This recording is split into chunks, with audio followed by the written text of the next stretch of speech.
ഇന്ന് രാവിലെയോടെയാണ് ഗുണ്ടൽപേട്ട് വെച്ച് ഈ അപകടം ഉണ്ടാകുന്നത്. ഊട്ടിയിലേക്ക് കണ്ണൂരിൽ നിന്ന് തിരിച്ച വിനോദയാത്രയ്ക്ക് തിരിച്ച സംഘമാണ് ഈ അപകടത്തിൽപ്പെട്ടത്.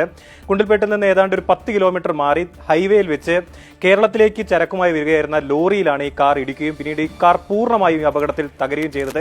ഈ ലോറിയുടെ മുൻവശവും ഏതാണ്ട് തകർന്ന് ആ സമീപത്ത് തന്നെ അപകടത്തിൽപ്പെട്ട് കിടപ്പുണ്ട്. അതിനാൽ തന്നെ വലിയ വേഗത്തിലാണ് ഈ കാറോ ലോറിയോ എത്തിയത് എന്ന് തന്നെയാണ് അനുമാനം. ഈ ലോറിയിൽ ഇടിച്ചുണ്ടായ ആഘാതത്തിൽ കാർ പൂർണ്ണമായും തകർന്നു. പിന്നീട് തൊട്ടടുത്തുള്ള ഫയർഫോഴ്സ് സംഘങ്ങൾ അടക്കം എത്തി കാർ വെട്ടിപ്പൊളിച്ചാണ് ഇതിനകത്തുണ്ടായിരുന്നവരെ പുറത്തെടുത്ത്. കണ്ണൂർ നീച്ചാർ സ്വദേശികളാണ് 45 വയസ്സുകാരി മുനീറ, ഒപ്പം തന്നെ 30 വയസ്സുകാരൻ മുനീർ എന്നിവരുടെ മരണമാണ് ഇപ്പോൾ സ്ഥിരീകരിച്ചിരിക്കുന്നത്. അതിൽ 3.5 വയസ്സുകാരന്റെ നില ഗുരുതരമാണ്. ഈ 3.5 വയസ്സുകാരനെ തൊട്ടടുത്തുള്ള സ്വകാര്യ ആശുപത്രി പ്രവേശിപ്പിച്ച ശേഷം വിദഗ്ധ ചികിത്സയ്ക്കായി മണിപ്പാലിലെ സ്വകാര്യ ആശുപത്രിയിലേക്കും മാറ്റിയിരുന്നു. അതീവ ഗുരുതരമാണ് നില ഈ 3.5 വയസ്സുകാരൻ്റെതും എന്നാണ് ലഭിക്കുന്ന വിവരം. മറ്റ് 5 പേരാണ് കാറിലുണ്ടായിരുന്നത്. ആകെ 7 അംഗ സംഘമാണ്. അതിൽ 2 പേരുടെ മരണമാണ് സ്ഥിരീകരിക്കുന്നത്. ഒരാളുടെ നില ഗുരുതരം.